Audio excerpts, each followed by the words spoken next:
Hey guys, welcome to my office, also known as my bedroom.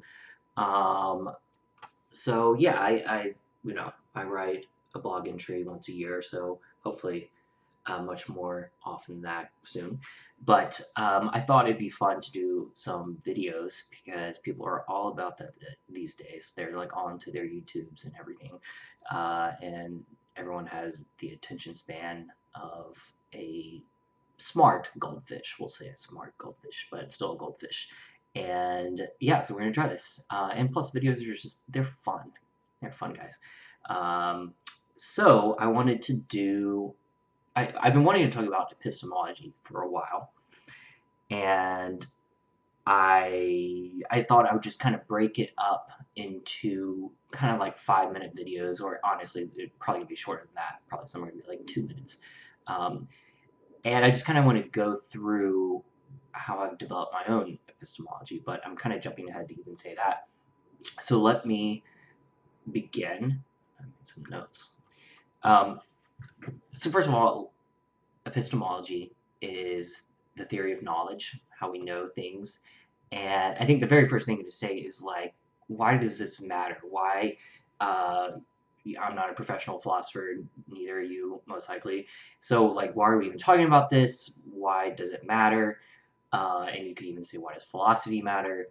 And this is something I care a lot about, partly because, well, first of all, I simply do care a lot about philosophy, but secondly, there is a good bit of misunderstanding of the importance of philosophy, I think. Um, and a good example of how philosophy is the bedrock of everything is this used to be true. I haven't tried this in a while, but on Wikipedia, you could click on the first, go to any article, and then click on the first link in the body of the text, and then do that on the next article you get to from there. And if you keep doing that, you always end up at philosophy. You can also get into an infinite cycle, but as long as you're not an infinite cycle, it should end up in philosophy.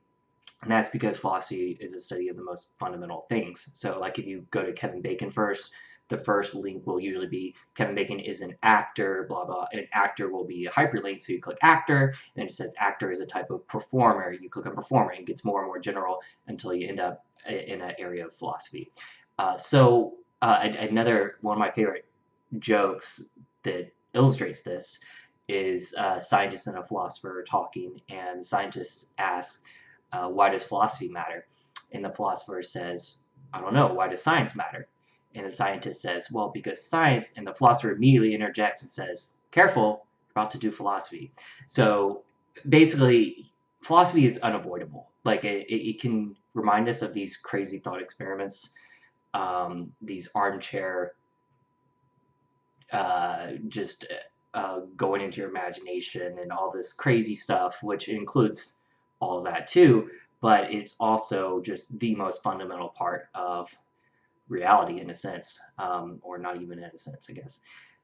So yeah, it's just basically unavoidable, is my point, and epistemology particularly is unavoidable because we're having to use it all the time.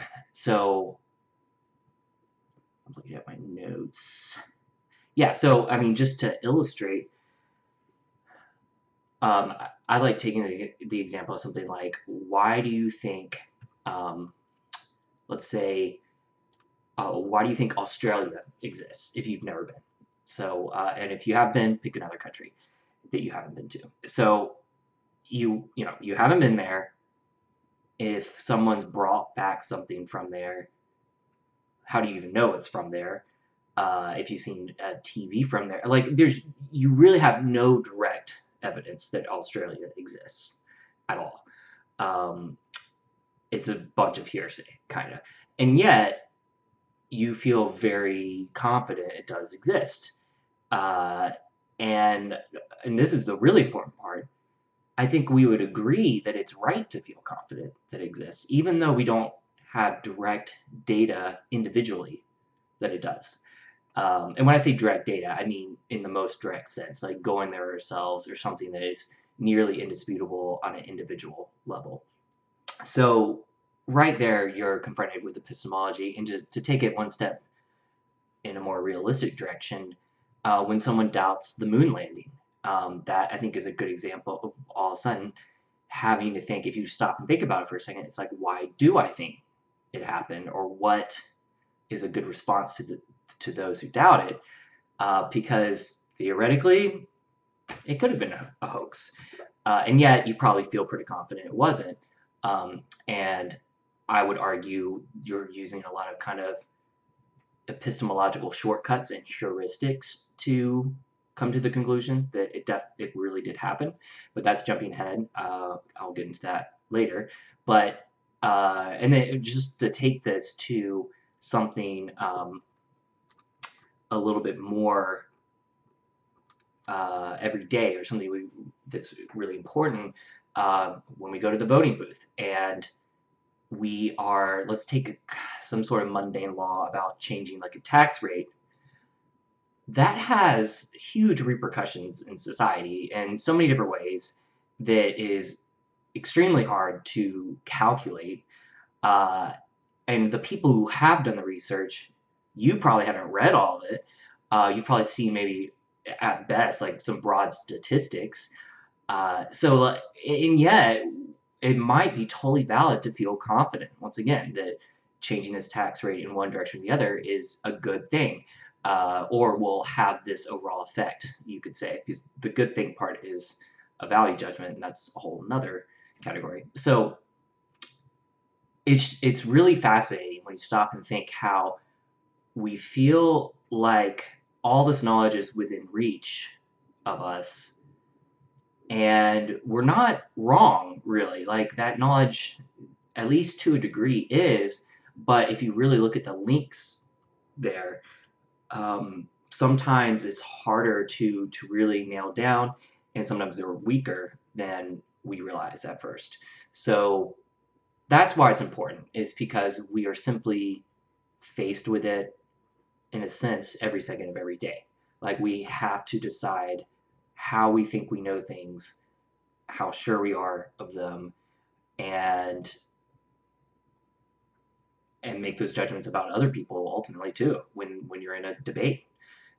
So yeah, I mean, and another example, we grow up, somewhat naive about this at first, because we start out with some shortcuts like what our parents tell or what our school teachers tell us, and well, that's true, they said this. But it only takes a few occasions of that proving wrong to rock us and make us realize our epistemology was bad. It was too naive. So when you find out Santa Claus isn't real, spoiler, all of a sudden as a child, you realize, wait a second, the naive epistemology I was using just failed me. So it gets more sophisticated. So we're going to dig into that a little bit. And so to answer a question I guess I kind of posed earlier, the reason why I want to talk about epistemology, and even though I'm not a professional philosopher, and neither are you, is because it's unavoidable. It is absolutely crucial, and also we can't escape it. So, like so many things in life, isn't it great?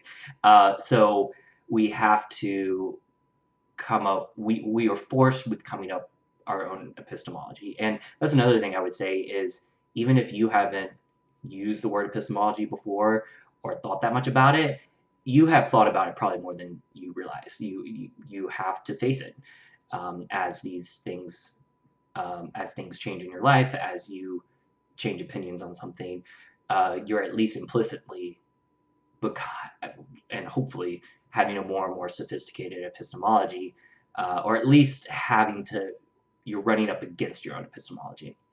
So this video was a little longer than I was expecting. I'm a talker, guys. But we'll see how long the next ones are.